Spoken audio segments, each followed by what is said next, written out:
Juda oson. 2 ning ikkinchisi teng 5 bo'ladi. Ikkovi tomonni ham logaritmlab yuboramiz. Keyin bu tomon 5 ni nima qilamiz? Logaritm 2 kare 5 deb qo'yamiz bo'ldi. Mana bu 2 oldinga tushadi. X teng logaritm 2 kare 5 bo'lar ekan. Bo'ldi. Tushunarlimi? Endi 5 3 ni ishlaymiz. 5 ning ikkinchisi teng 15 mi? Ikkovi tomonni ham logaritm 5 kare yozamiz. Logaritm 5 kare 15. Mana bu x oldinga tushadimi? X teng logaritm 5 kare 15 deb qo'yasizlar bo'ldi. Tushunarli? Endi 6-misol. Logaritm 3 kare x teng 1 bo'lsa,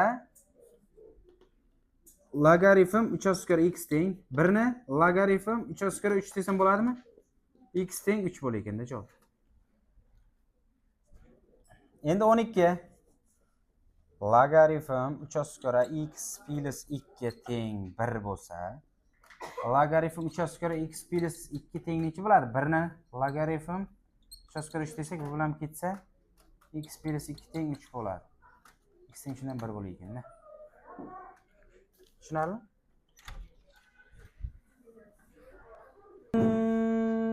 5. Logaritm 7 kare x minus 7 teng 1 ekan. Nima qilsak bo'ladi? Logaritm 7 kare x minus 7 teng 1 ni logaritm 7 kare 7 deyman. Bu bilan ketsa x minus 7 teng 7 bo'lar ekan. 14 bo'lar ekan javob. Tushunarlimi? Mana shunday. Undan keyin 18. Logaritm 5 kare x kvadrat plus 4 x teng 1 ku 1 nima deyman?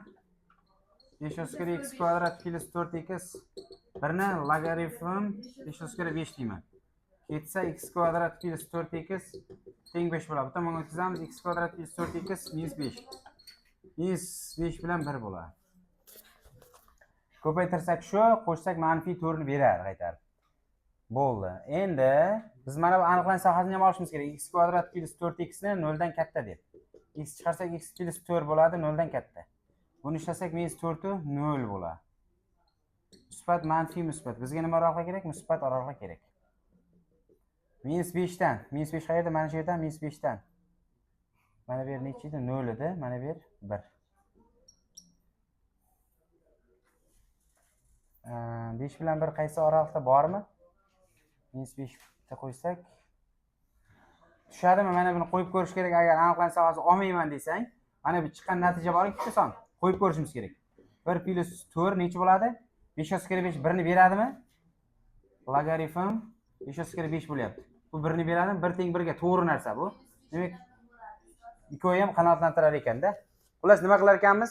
Chiqarar ekanmiz natijani. 5 bilan 1 chiqyapti-ku. Ikkovini ham qo'yar ekanmiz. To'g'ri tushsa bo'ldi. To'g'ri tushmasa, uni olmaysizlar. Kelishdikmi? Shuni ishlashni o'rganaylik-da.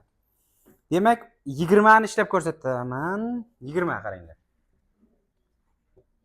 20-chimiz ko'rinyapti mana bu. LJ 10 kare 2x kvadrat minus 10x. 2 deyapti. LJ 10 kare 2x kvadrat minus 10x teng LJ 10 kare 10 ning ikkinchisi. Mana bilan ketsa 2x kvadrat minus 10x teng 100 bo'ladi. To'g'rimi? 10 ning kvadrati. 2x kvadrat minus 10x minus 100 teng 0 bo'ladi.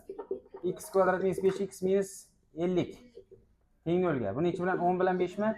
10 bilan minus 5 mi? Demak, ikkovini ham qo'yasizlar, qanoatlantirganini olasizlar. Kelishdikmi? Qiynmasa? Endi bu yerda qanaqa boshqachasi bor yana? Kasrlisidan bitta ko'rsatay. Masalan, 24. Logaritm 7 kare 7x minus 5 6x plus 1 teng minus 1 ku. 1 ni nima desak bo'ladi yana?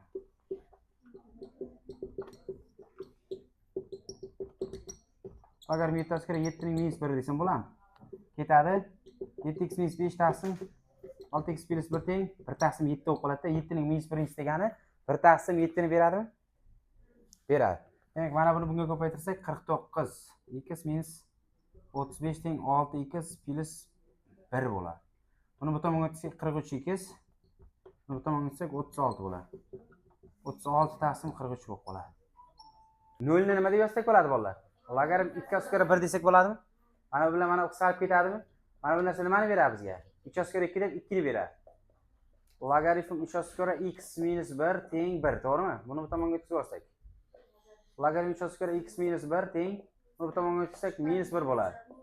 O'sha minus 1 ni nima deb yozsak bo'ladi? Logaritm 3 oskara x minus 1 logaritm 3 oskara 3 ning minus 1 desak, ketadi. X minus 1 teng 1 taqsim 3 bo'ladi. X teng 1 taqsim 3 plus 1. Ko'paytirib qo'ysak x teng 3 bo'ladi, 4 taqsim 3 bo'ladi. Mana javob. 26 ga tushundik. 31. 31 da aytayapti. Logaritm 2 oskara logaritm 3 oskara x teng 2 deyapti. Buni ishlasak 2 ni nima deb yozsak bo'ladi bolalar? Logaritm 2 oskara 2 ning kvadrat desak bo'ladi. Mana bilan ketadi. Logaritm 3 oskara x teng 4, 2 ning kvadrati necha? 4 mi? Bu 4 ni logaritm 3 oskara x teng logaritm 3 oskara 3 ning 4 desak bo'ladi. Bu bilan ketsa x teng shundan 3 ning 4-chisi. X teng 81 degani u. Tushundikmi, yo'qmi? Endi orasidan 35 ishlab ko'rsataman, qaranglar. Logaritm 3 oskara logaritm 2 oskara logaritm mana shunday turibdi-da, berilish xullas. Mumtoz, to'g'rimi? 0 ni nima deb yozsak bo'ladi? Logaritm 3 ning 1-chi desak mana bilan ketadimi? O'sha 1 ni nima desak bo'ladi? 1 ni. Logaritm 2 oskara 2 desak bo'ladi. Mana bilan mana ketadi. 2 ni o'zini-chi? Logaritm 2 oskara 2 ning kvadrat desak bo'ladi. Mana bilan mana bu ketadimi endi? Logaritm va nihoyat 2 oskara x plus 1 teng, mana bu yerda nima qoldi? 2 ning kvadrati 4 qoldi. 4 nima deb yozsak bo'ladi? Logaritm 2 oskara 2 ning 4 deb yozsak bo'ladi. Bu bilan ketib x plus 1 teng 16 bo'ladi. X teng shundan necha bo'ladi? 15 bo'ladi. Tushunarlimi? 35 dan keyin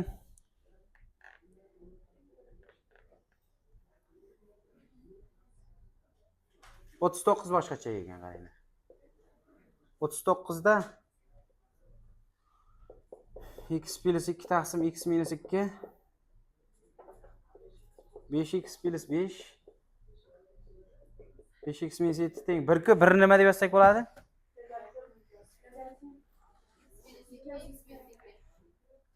39 da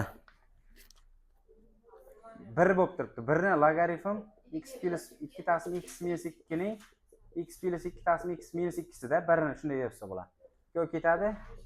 5x plus 5 taqsim x 5x minus 7 teng x plus 2 taqsim x minus 2 bo'ladi.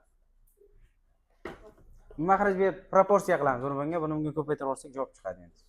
Endi mana bunga x minus 2 tadan bunga 5x minus 7 tadan ko'paytirsak 5x kvadrat minus 10x plus 5x minus 10 bo'ladi. Teng ko'paytirsak 5x kvadrat plus 10x bunga ko'paytirsak minus 7x minus 14 bo'ladi.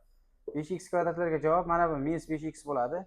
Minus 10 teng 3x minus 14 bo'ladi. Buni bu tomonga o'tsak minus 8x minus 4 bo'ladi. X teng shundan necha bo'ladi? 1 taqsim 2 bo'ladi. Mana ki.